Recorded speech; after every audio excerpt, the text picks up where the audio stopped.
when a boy from Alabama meets a girl from Gundagai. Welcome to my studio. This is a Tailor's Apprentice studio, and this is where my students and I work, and I hope that you will come and work with me here online as you join me for courses during the year. As you can see, I'm in my quasi-steampunk. I call it quasi-steampunk because it's neo-Victorian really. I've got a beautiful bustle and my bum looks big in it, which I really like. And I like to play in the 19th century and earlier than that. And I mostly play in the 19th century, as you can see by my Regency outfits that I make. And I've just discovered the 18th century. I do dabble in the 50s. And I'm doing gowns of the Edwardian era and other periods. I am very, very lucky to live near an antique dealer, and one of my other jobs is I'm a marriage celebrant. I'll give myself a plug, Offbeat Ceremonies, and as part of that I was walking by Peter's shop and he said, "Hey Lorna, do you want to have this?" And he showed me this fabulous dress that said marriage licence with this little cap that went with it. And I said, "Wow, it's absolutely fantastic. Who did it belong to?" And he said it belonged to Miss Page, who was a jobbing dressmaker in the Blue Mountains between the 1920s and the 1980s.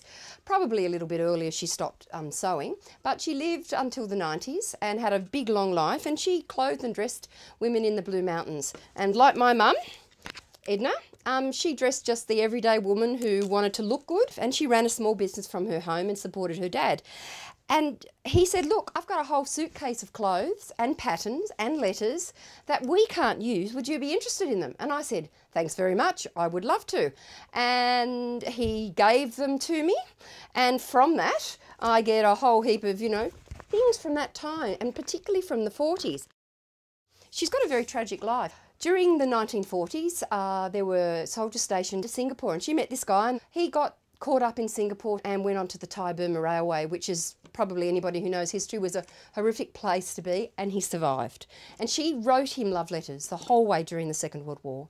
And he never got any of them because the Japanese didn't pass them on. And he got them all at the end of the war, and he sent her this letter saying, "I'm okay, I've recovered from another bout of malaria and I've got a bit of scurvy and stuff like that, but I'm fine. There's a lot of guys, blokes actually, far worse off than me, and I'm looking forward to meeting you when I come back." But sadly, when his ship came back to Australia, she wasn't at the dock for some reason, and he thought, "She doesn't love me." So he went back to his hometown of Bathurst and married somebody else.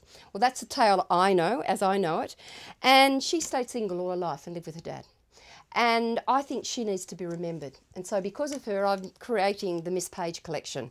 And it's made from all of her patterns and dresses, her extant dresses like the marriage dress, from this beautiful early 1950s wedding gown, from this equally beautiful, as you can see, they're not in good nick, absolutely beautiful 1920s evening gown, falling apart. But it's enough for me to be able to draft patterns. I've got myself a great pattern maker, and between us we're making patterns, and we're starting in the 1940s. We're starting in the make, do and mend era, because that's what Miss Page and my mum, that's what they mean to me.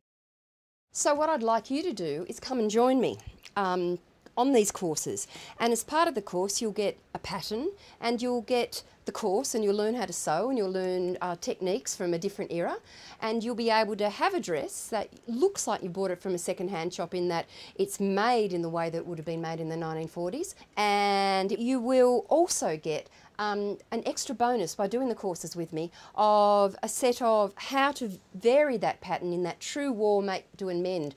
Different necklines, different sleeves, and make a different skirt, turn it into a skirt, add a nice little bolero to it.